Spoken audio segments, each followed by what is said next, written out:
3h51, vamos chamar para uma conversa ao vivo Damares Medina, advogada constitucionalista, PhD em Democracia e Direitos Humanos pela Universidade de Coimbra, Portugal, dividindo tela do Poder Expresso aqui comigo no canal do SBT News no YouTube. Bem-vinda, Damares, boa tarde. Obrigada, Jesus, boa tarde a todos. Damares, a gente vê na decisão, no despacho do ministro Alexandre de Moraes, o seguinte: a preocupação em manter a tranquilidade da vizinhança, manter a tranquilidade, o respeito, a privacidade, intimidade domiciliar desse indivíduo, no caso, Jair Bolsonaro, que está cumprindo essa cautelar, que é a prisão domiciliar, e ele muito econômico, não já partindo diretamente para uma prisão preventiva ou alguma medida mais gravosa. Isso mostra que, pelo menos no que está escrito aqui, o nosso direito penal prevê como a última das medidas, a última ratio, né, como os juristas costumam dizer, a decretação da prisão preventiva.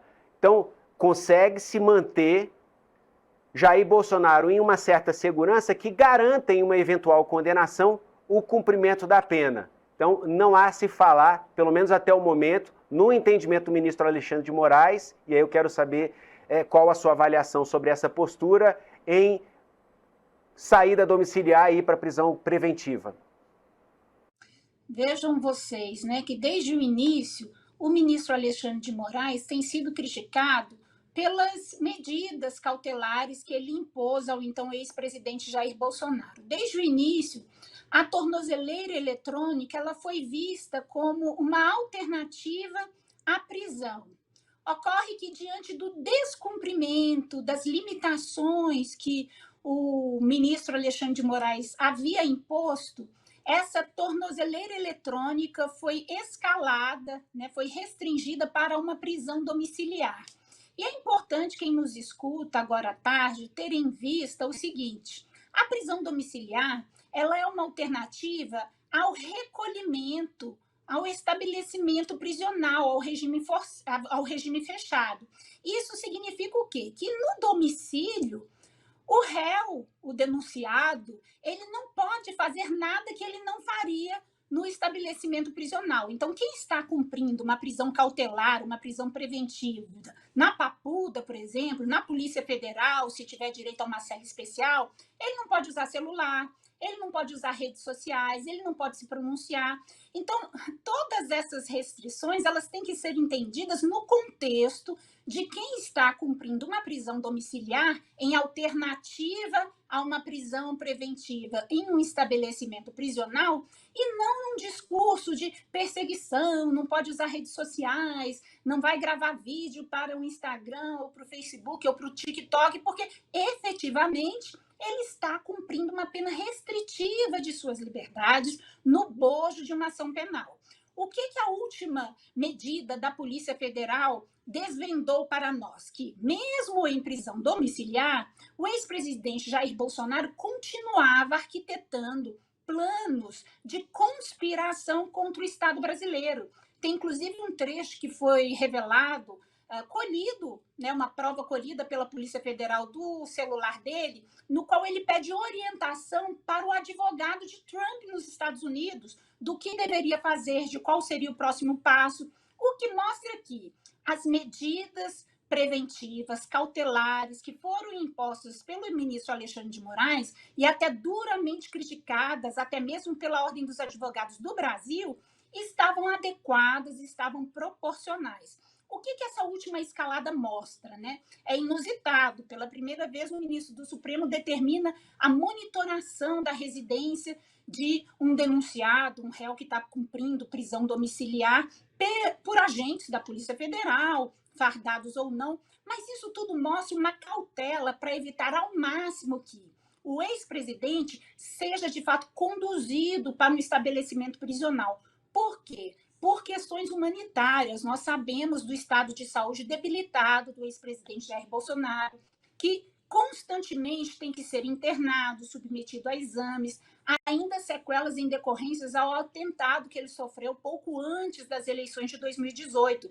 Então, o que eu vejo é uma persistência do ministro Alexandre de Moraes em evitar a todo custo custo a escalagem desse processo de restrição da liberdade preventiva cautelar do ex-presidente Jair Bolsonaro, em um contexto no qual o julgamento está logo ali. Não precisamos de mais tumultuação nesse processo, que já tem intervenção até internacional, né? Até estrangeira. Então, todas essas medidas do ministro Alexandre de Moraes, independentemente da resposta do Ministério Público, isso é importante também a gente ter em mente, o Ministério Público ele tem a prerrogativa da titularidade da ação penal, de oferecer a denúncia. Quem decide, de fato, se aceita a denúncia, se não aceita, se escala ou não escala as prisões ou as medidas preventivas, é o Supremo Tribunal Federal, é o ministro do Supremo Tribunal Federal. E todo esse quadro denota um cuidado,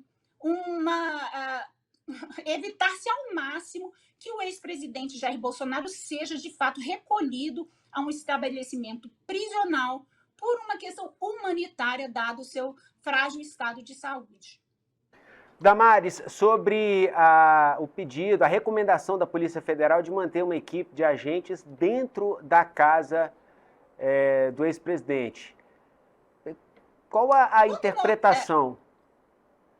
Quando nós falamos dentro da casa, né, eu acredito que seja no jardim, seja no portão, né, não vai ficar no quarto do ex-presidente. Né? Nós já discutimos aqui no Poder Expresso a dificuldade que o direito como um todo enfrenta de monitorar esse tipo de restrição. Porque, veja, ele não vai poder usar o celular, mas a filha mora com ele, a filha tem um celular, a esposa, estão lá convivendo juntos, ele não vai poder usar o celular da filha. Então, é uma situação atípica. As redes sociais, essas novas tecnologias da informação, elas apresentam desafios ao direito e nós lidamos com isso o dia todo. A própria tentativa do Supremo de regular as redes sociais já enfrenta essa dificuldade. Mas a lógica que nós temos que adequar e que aplicar no presente caso é essa. Quem está cumprindo prisão domiciliar não pode fazer nada que não poderia fazer em um estabelecimento prisional. Então, a lógica é, não se use celular, não use as redes sociais. Agora, nós vemos exemplos, não só do ex-presidente Jair Bolsonaro, mas de outros aliados políticos, que insistem no descumprimento dessas restrições. Né? É preciso analisar o quadro dia a dia. Eu costumo dizer que o processo é vivo. Né? Hoje, o quadro que se tem, essas medidas, a Polícia Federal recomendou. Essa é uma mera recomendação. Da mesma forma que a manifestação do Ministério Público é uma mera manifestação. Ele tem, sim, a prerrogativa de oferecer a denúncia. Mas quem vai decidir, no final das contas, é o ministro Alexandre de Moraes. E o perfil decisório, isso é muito importante que a gente leve em consideração, ao longo de todo esse processo, é ser o mais comedido possível. Impor, sim, uma restrição proporcional, mas minimamente invasiva, para não agravar o quadro de saúde, para não fomentar também essa narrativa mitológica de perseguição, né, de que ele é um preso político. Então, todas as cautelas estão sendo tomadas. Acredito que, se o ministro Alexandre de Moraes acatar a sugestão da Polícia Federal de colocar agentes policiais dentro de casa, não seja dentro da residência do presidente, mas talvez na entrada, no portão, no jardim, o que seria realmente assim um monitoramento inédito, mas o que as mensagens colhidas do celular do ex-presidente Jair Bolsonaro já indicavam é que a trilha seguida pelo ministro Alexandre de Moraes realmente recomendava algum tipo de restrição, dada a articulação e essa triangularização entre Eduardo Bolsonaro nos Estados Unidos, os advogados de Trump, a minuta, né, de pedido de asilo e as conversas também com o pastor Silas Malafaia. Damares Medina, advogada constitucionalista, PhD em Democracia e Direitos Humanos pela Universidade de Coimbra, Portugal. Mais uma vez, a gente agradece pela sua presença aqui no SBT News no Poder Expresso, minha amiga. Até a próxima. Eu agradeço o convite, é um prazer, bom trabalho, boa tarde a todos.